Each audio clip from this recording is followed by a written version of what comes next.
Hi guys, Darth Deuces here, another Star Wars The Black Series 6-inch action figure review. Actually got some more Black Series to review, and I got the DJ Canto Bight figure here. I've seen this figure a few times in stores.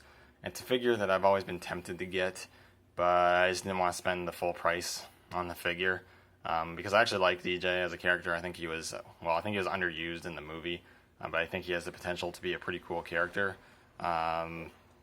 And I was able to get them for under retail on Amazon, so I pulled the trigger on it. So here's in the packaging. You've got Star Wars there. You've got the figure, DJ, Canto Bight, image of DJ. He's number 57.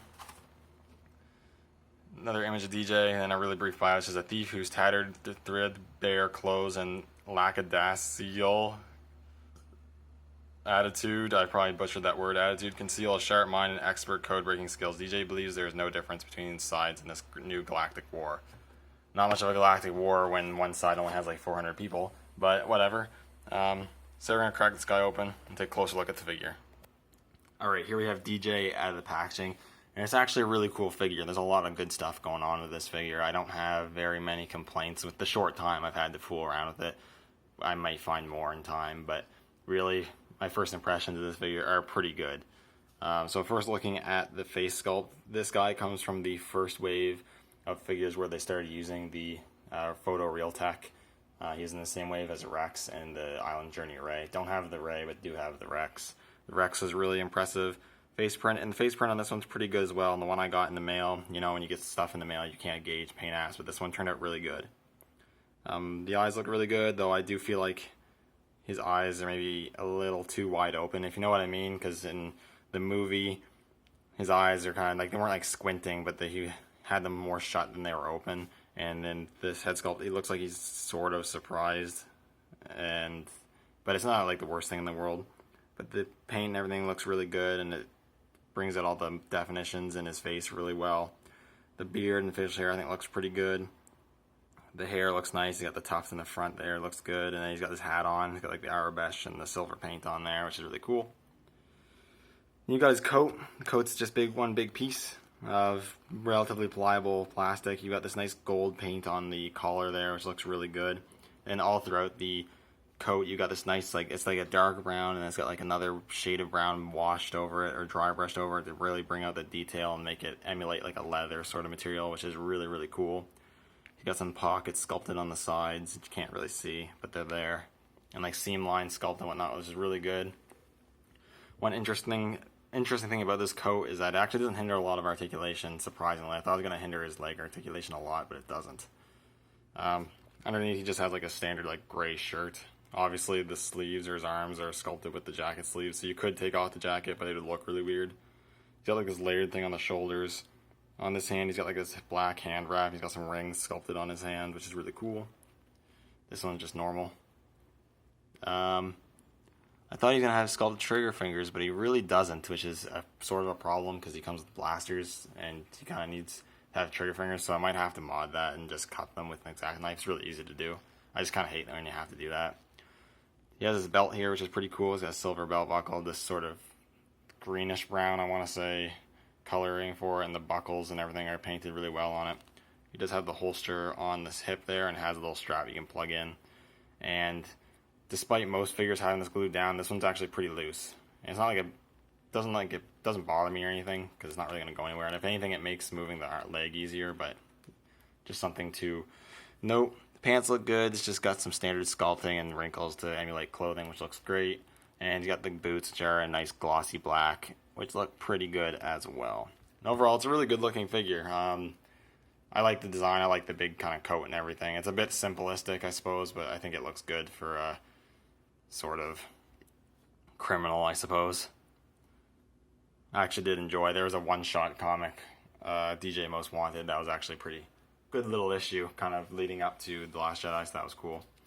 In terms of articulation, he's not bad. Just standard black, so he's got a ball joint in the head. He actually has a decent amount of pivot.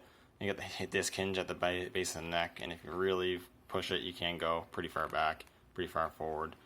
Ball hinge at the shoulders move pretty good. The jacket doesn't really hinder. Single hinges at the elbows, which only move 90 degrees because of the coat, which is a little unfortunate, but it's not a big deal. A ball hinges at the wrists. A ball joint at the torso, which doesn't really move back. or forward all that much. It does rotate and doesn't really pivot, so you're pretty much only getting a rotation out of that. Ball hinges, the hips, you can actually get decent spread with the coat, and the coat actually applies out for it. When you first feel the coat, you wouldn't think it would, but it does. That's really cool. And it kicks out decently, not as much as I'd like it to, I guess. Swivel cuts at the thighs, double hinges at the knees, and if you bend them, you can bend them and have the coat actually give for the bend. You're not going to be able to get it all the way up, I don't think. Oh yeah, you can get it pretty far up. I mean, if you keep them in a pose like this, you're going to warp the coat, but yeah, it actually allows for the movement there, which I think is pretty impressive, especially with the density of this plastic. And then he has hinges at the ankles, move up and down good, and he has rockers. So that's pretty good. Moves pretty good. In terms of accessories, he comes with a couple blasters, which is always cool. They could have easily just given him his one pistol, but they decided to give him an extra gun, which is cool. But you first get this pistol. I'm pretty sure it's the same pistol that came with the Captain Poe Dameron. Don't have that figure, so I'm just guessing, but I'm pretty sure it's the same gun. But it's nicely sculpted. It's got actually some pretty decent paint apps. It's like sculpted in a gunmetal color. Then you have black for the grip and some silver highlights, so that's pretty cool. You can hold it in his right hand. Yeah, I'm gonna need to cut trigger finger. I was gonna think maybe you wouldn't have to, but he doesn't hold it completely straight. So, but yeah, he does hold it well. I think once I cut the trigger fingers, they'll work even better. And you can holster that right on his hip here. Slide that in. I think this is the blaster that goes in here. I'm assuming so. Yeah, there it goes. So that slides right in there. I'm sure I'm not showing it. And then you can put the little strap over it if you want. I think I set the... There we go.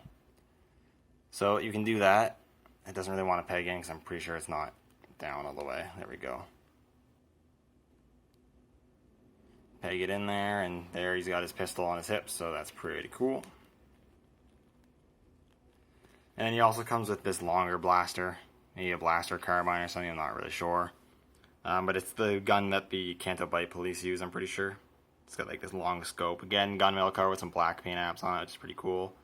It's got the larger barrel there. It's got like this flashlight on the side, which is really cool. And you can get him to hold that as well. You probably get him to hold it in both hands, like I said.